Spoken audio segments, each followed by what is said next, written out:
Olá, tudo bem? Eu, tal como tinha anunciado no outro vídeo de convite à leitura da Montanha Mágica, eu vou então fazer aqui uma série de vídeos em que vou aqui relatando as minhas impressões sobre a leitura deste livro.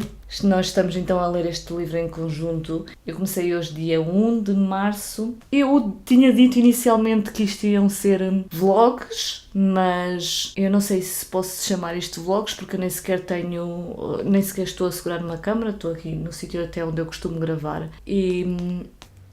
Eu prefiro se calhar chamar-lhe diários de leitura, embora não com muitos guiões. Eu tirei alguns apontamentos sobre aquilo que li hoje e vamos lá falar então um bocadinho sobre ele. Eu já tinha ideia de opiniões que eu tinha visto sobre este livro, que ele foca-se muito na ideia do tempo, da passagem do tempo. E isso nota-se logo no início, na parte do propósito do livro. O narrador vai-nos avisar logo que ele não vai ter pressas em contar esta história. Inclusive diz que tendemos antes a acreditar que só a minúcia pode produzir verdadeiro prazer. E eu gosto desse tipo de narrativa detalhada para ter também alguma envolvência na história e com os personagens. Eu acho que este tipo de narrativa com pormenores tem tendência a nos envolver mais. Falando aqui do enredo então, ele vai contar a história do Hans Castorp, sei lá como é que isto se diz. A propósito, isto é alemão, não é? O autor é alemão, portanto, eu não sei alemão, não sei dizer isto, mas, voltando aqui à questão, então o Hans vai a caminho de um sanatório, que é o Sanatório Internacional Berghof. Ele parte então de Hamburgo, vai numa viagem de comboio até à montanha onde está esse sanatório e dá a impressão que ele vai passar lá alguns meses e não sabemos, acho que pelo menos ainda não percebi muito bem o que é que ele vai lá fazer, porque quando ele lá chega e fala com um dos médicos desse sanatório, ele diz que não tem intenções de fazer nem nenhum tratamento psíquico ou físico, mas nós percebemos aqui que as pessoas que lá estão para tratar de problemas de saúde. Ele, quando chega à montanha, vai encontrar o seu primo, ainda não decorei bem os nomes, o Joaquim Zien, qualquer coisa, e é esse seu primo que basicamente então começa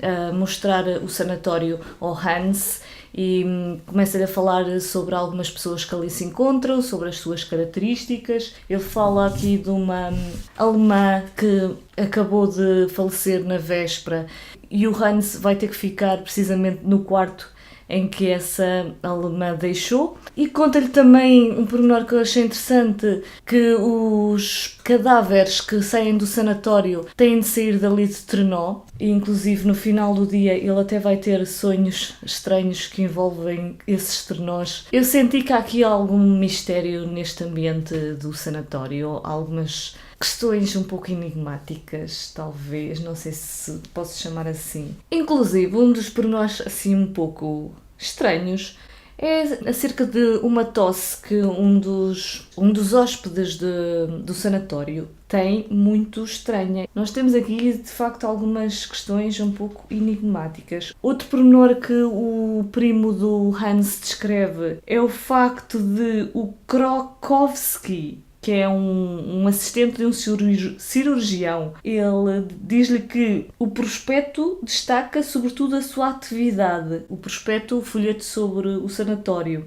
A dissecação da alma dos pacientes. Eles até se começam a rir desta descrição. Enfim, nós vamos percebendo aqui que as coisas aqui não são muito normais, não acontecem exatamente da mesma forma como em Hamburgo. Há aqui logo uma passagem no primeiro capítulo que eu achei muito interessante e que me disse algo, aqui onde diz: quando tomamos o fiacre para a estação, ainda nem sonhamos como 2 dias de viagem nos poderão afastar da nossa vida de todos os dias.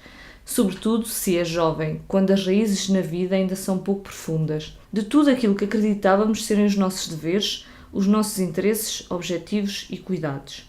O espaço que rodopia e se esfuma entre o viandante e a sua terra natal contém uma força que geralmente julgamos ser mero privilégio do tempo. Aqui, isto fez-me lembrar esta sensação de chegar a um local completamente afastado de tudo, em que nós nos desligamos das nossas raízes, fez-me muito lembrar uma viagem que eu fiz em trabalho. Fui trabalhar 2 anos para os Açores, numa das ilhas mais pequenas, era a Ilha Graciosa, e eu tive precisamente essa sensação quando lá cheguei, principalmente com aquele isolamento de ter mar a toda a volta, de estar ali no meio do Oceano Atlântico, no meio do nada.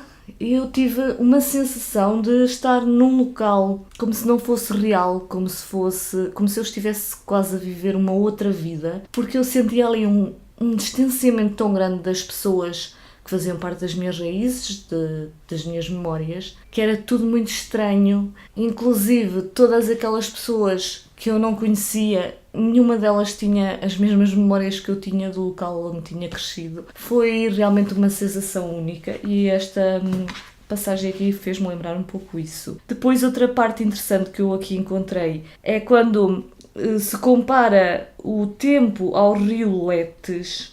Compara-se frequentemente o tempo ao rio Letes, mas também o ar de paragens distantes atua como uma poção mágica e, se o seu efeito é menos profundo, não será de certo mais lento. E este nome aqui, o Letes, chama-me logo a atenção, porque eu desconfiei logo que isto vinha da mitologia. Fui fazer uma pequena pesquisa rápida ao Google. Aqui o Letes também é mais conhecido por Lete, e fui depois aqui ao dicionário de mitologia que eu aqui tenho e achei extremamente interessante. Aqui na entrada então de Lete diz é a personificação do esquecimento, a filha de Eris, a discórdia, e a irmã de Hipnose de Thanatos, o sono e a morte, e mãe das Cárites, as graças, de acordo com uma das versões da lenda. E depois diz Lete deu nome à fonte do esquecimento, cuja água os mortos bebiam quando chegavam ao inferno para olvidarem sua vida terrestre, portanto, para esquecerem a vida terrestre.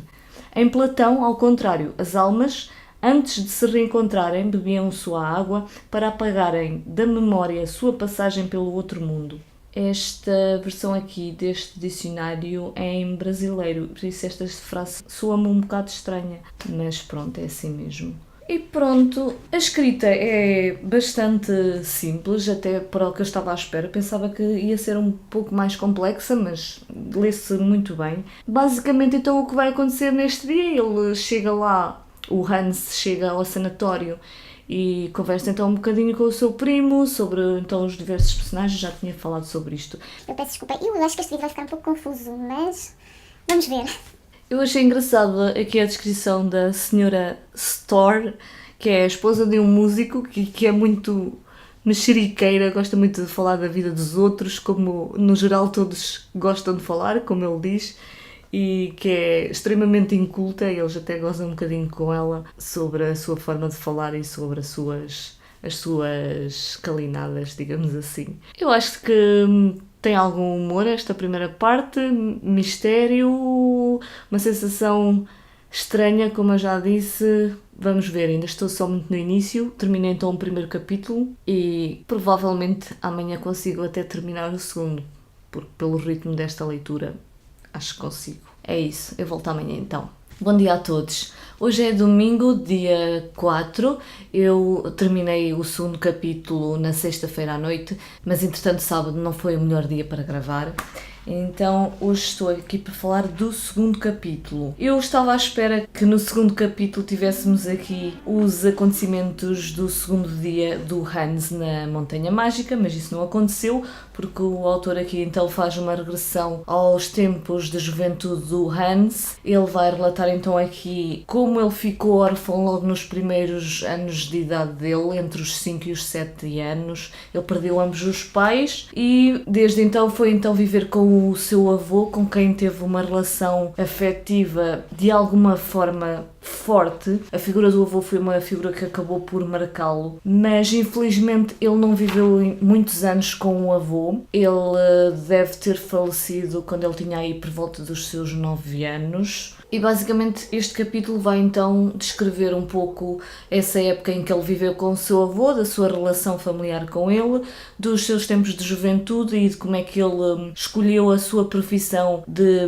engenheiro naval. Ele gostava muito de desenhar embarcações quando era novo e visitava o negócio da família, que estava também relacionado com a indústria naval, e isso influenciou na escolha dessa profissão. E no final do capítulo nós ficamos a saber então as condições em que o Hans partiu para a montanha. Ele tinha acabado de realizar uns exames do seu curso que o deixaram extremamente esgotado e a conselho do seu médico, o Dr. Heidkind, ele partiu então para a montanha para recuperar dessa fadiga. Partiu então com 23 anos. Inicialmente o tempo previsto para ele ficar na montanha era de apenas 3 semanas, mas nós já desconfiamos que não vão ser apenas 3 semanas porque o seu primo também ia ficar por pouco tempo e a sua estadia vai se prolongar ainda por mais uns meses. Aqui neste capítulo eu achei extremamente interessante a passagem em que descreve o funeral do avô do Hans, diferente até, e eu gostava de destacar aqui uma dessas passagens. Há todo aquele ritual de colocar a cruz nas mãos do defunto, todas as flores que estão à volta ali do funeral, e aqui nesta passagem temos aqui a explicação do Thomas Mann. Trata-se obviamente de providências tomadas na plena e benevolente consciência de que o avô se reunira para sempre à sua imagem verdadeira e genuína. Todas elas tinham, de mais a mais, como o pequeno Hans Castorp bem se apercebia, apesar de não o verbalizar, um outro sentido ainda, uma finalidade sóbria, bem patente, em especial na imensa quantidade de flores e, sobretudo, nas tuberosas que se viam por todo o lado, a finalidade de embelezar, dissimular, fazer cair no esquecimento o outro lado da morte, o lado que não era nem belo nem propriamente melancólico, mas que raiava sim o indecoroso, o vil e o carnal. Eu acho fantástica esta passagem. Depois, um pouco mais à frente, ainda faz uma pequena descrição do Hans, que não era considerado nem um gênio nem um idiota, e que também achei interessante. Para que um indivíduo se disponha a realizar uma tarefa de peso, para lá dos limites do absolutamente necessário, sem que a sua época forneça uma resposta satisfatória à questão da finalidade, é fundamental viver em solidão e independência morais, o que comporta algo de heroico e raramente sucede, ou ser dotado de uma vitalidade extremamente robusta. Hans Castorp não cumpria nem uma nem outra dessas condições, pelo que merece, afinal, ser considerado mediano, se bem que num sentido bastante louvável. E temos então aqui um pouco do background deste protagonista. Eu já estou a gostar bastante deste livro e estou bastante curiosa para ver o que é que vai acontecer então no cimo dessa montanha e nesse sanatório. Volto então em princípio, se não houver imprevistos, na próxima quinta-feira para dar continuidade aqui a este diário de leitura. Comentem aqui em baixo se estão a ler o livro, o que é que vocês estão a achar. Obrigada por terem assistido, fiquem bem e até ao próximo vídeo.